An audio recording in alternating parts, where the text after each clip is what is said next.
Hello दोस्तों, welcome back to my YouTube channel. आज की क्लास में आप सभी का स्वागत है। तो कैसे हैं मेरे दोस्तों? उम्मीद है कि आप लोग मस्त होंगे और आप लोगों के एग्जाम की तैयारी भी काफ़ी अच्छे ढंग से हो रही होगी। तो दोस्तों, आज के इस क्लास में हम लोग चैप्टर नंबर 6 द आर्टिस्ट की समरी लिखने के लिए सीखेंगे। तो यहाँ पे मैं आपको बताते चलूँ कि ये एक शॉर्ट स्टोरी है जो कि जापानीज राइटर शिगा नाओया के द्वारा लिखी गई है। तो हम लोग आज इसके बारे में समरी लिखने के लिए सीखेंगे और बिल्कुल हम लोग साथ ही साथ इसका हिंदी एक्सप्लेनेशन क्या होगा वो हम लोग सीखते चलेंगे, ताकि आपको समरी का ये चैप्टर पूरी तरह से समझ में आ जाए। तो आप लोगों से रिक्वेस्ट यही है कि आप लोग मेरे साथ पूरा वीडियो को एंड तक देखिए। इसके बाद 5 मार्क्स का जो क्वेश्चन आता है एग्जाम में समरी लिखने के लिए, वो लिखना आप पूरे अच्छे तरीके से सीख जाएंगे और उम्मीद है कि आप लोगों का 5 नंबर बिल्कुल पक्का हो जाएगा।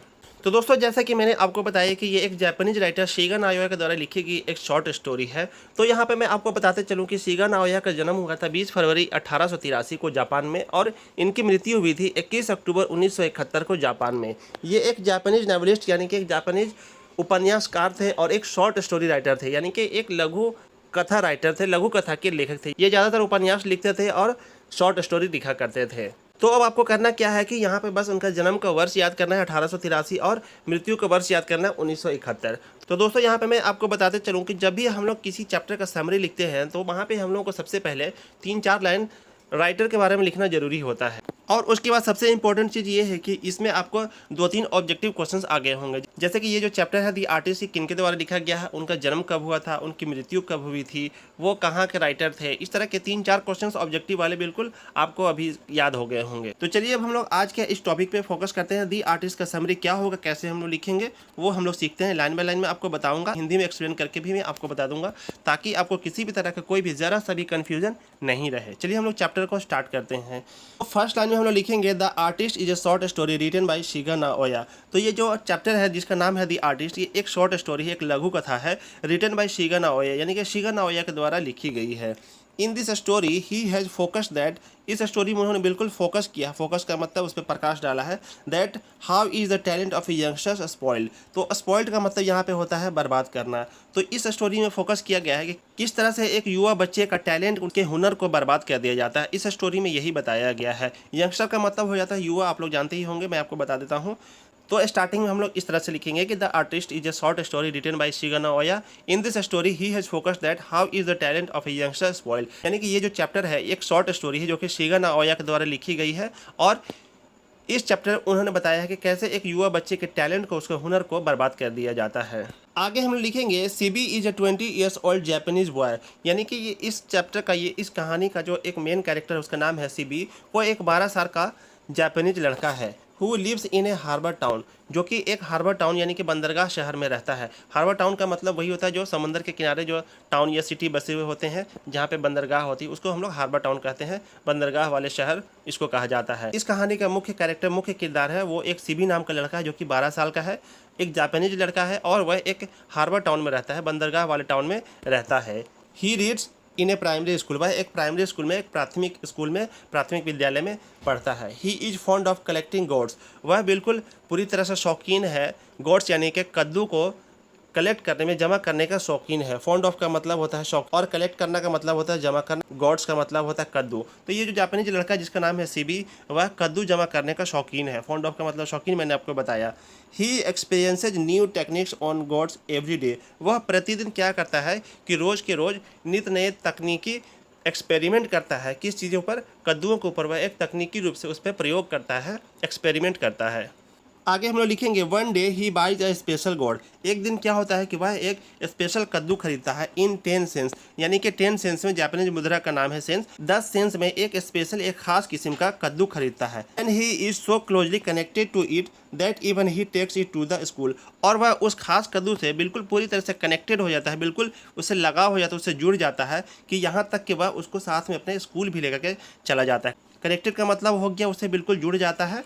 तो आगे हम लोग लिखेंगे but he is cout a day by moral teacher, लेकिन एक दिन क्या होता है कि जब वह कद्दू को लेकर के स्कूल में जाता है तो वहाँ पे उसके मॉरल टीचर यानी कि नैतिक शिक्षक के द्वारा पकड़ा जाता है, और जो शिक्षक होते हैं वो उसको पकड़ लेते हैं कद्दू के साथ। वाइल पॉलिशिंग द गॉड, तो जब सीबी कद्दू को लेकर स्कूल जाता है तो वह क्लास में अपने गॉड यानी कि कद्दू को निकाल करके वो उसको पॉलिश करते, साफ करते रहता है। तो वहाँ पे उसको मॉरल टीचर के द्वारा उसको पकड़ लिया जाता है, वो पकड़ा जाता है कद्दू के साथ।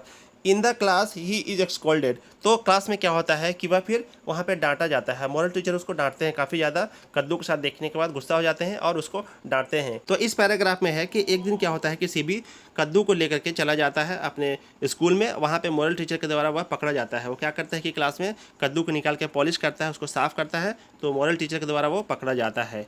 And the gourd is given to the porter. इसके बाद क्या होता है कि कद्दू को उससे छीन लिया जाता है और पोर्टर को दे दिया जाता है। पोर्टर का मतलब हो जाता है गेट कीपर, जो गार्ड वगैरह होते हैं ना स्कूल्स वगैरह में, तो उनको दे दिया जाता है वो उस कद्दू को उस बच्चे से छीन करके। आगे हम लोग लिखेंगे the moral teacher complains about him to his family. तो आगे जब मोरल टीचर उसको कद्दू के साथ पकड़ लेते हैं तो इस बात के लिए वो शिकायत कर देते हैं, सेबी के फैमिली से इस बात की शिकायत कर देते हैं। And as a result his father beats him. और इसका परिणाम ये होता है कि उसके पिताजी उसको सेबी को काफ़ी ज़्यादा पीटते हैं, उसकी कंप्लेन सुन करके उसको पीट देते हैं। And smashes his collection of gourds. और उसके सभी जो कद्दुओं का कलेक्शन होता है, संग्रह होता है कद्दुओं का, उसको क्या करते हैं कि वो तोड़ देते हैं, बिल्कुल स्मैश कर देते हैं, बर्बाद कर देते हैं, तोड़ देते हैं। बट ही डज नॉट से इवन अ वर्ड। लेकिन सेबी क्या होता है कि एक भी वर्ड नहीं करता है, बिल्कुल चुपचाप से सारी चीज़ें, सारी बातें को सह लेता है। At the other hand that special गोड इज फाइनली सोल्ड इन 600 येन। और दूसरी तरफ क्या होता है कि वो जो स्पेशल गोड जो वो खरीदता है, वो कद्दू स्पेशल कद्दू जो होता है वो फाइनली 600 येन में बेचा जाता है। Like this an art is wasted. तो इस तरह से जो एक आर्ट होता है उसको बर्बाद कर दिया जाता है।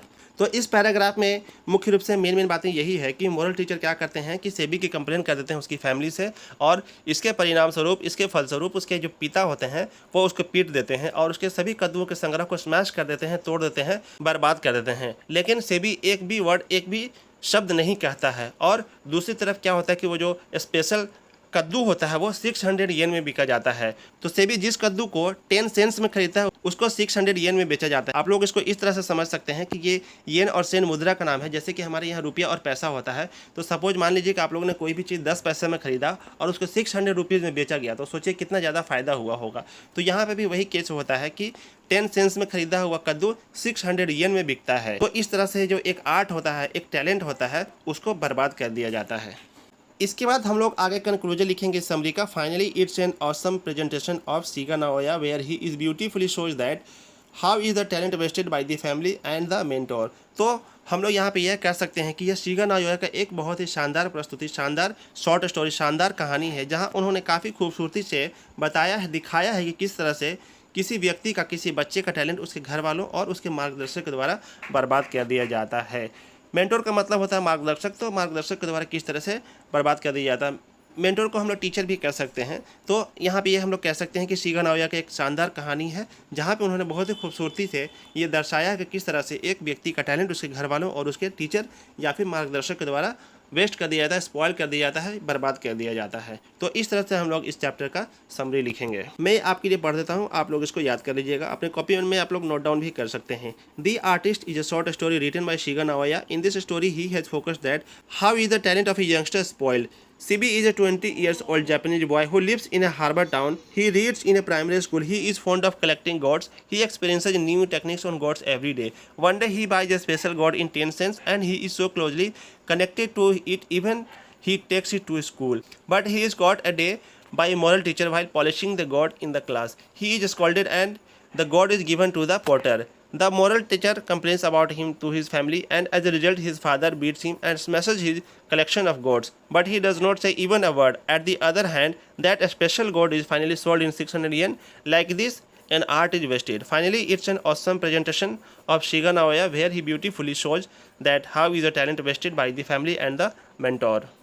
तो दोस्तों इसका हिंदी अनुवाद कुछ इस तरह से हो जाएगा। दी आर्टिस्ट शिगा नाओया के द्वारा लिखी गई एक कहानी है। इस कहानी में उन्होंने इस बात पर फोकस किया है कि किस प्रकार एक युवा के टैलेंट को बर्बाद कर दिया जाता है। सेबी एक 12 वर्ष का जापानीज लड़का जो कि एक बंदरगाह वाले शहर में रहता है। वह प्राथमिक विद्यालय में पढ़ता है। वह कद्दू को इकट्ठा करने का शौकीन है और वह हर दिन कद्दू पर नई नई तकनीक का इस्तेमाल करता रहता है।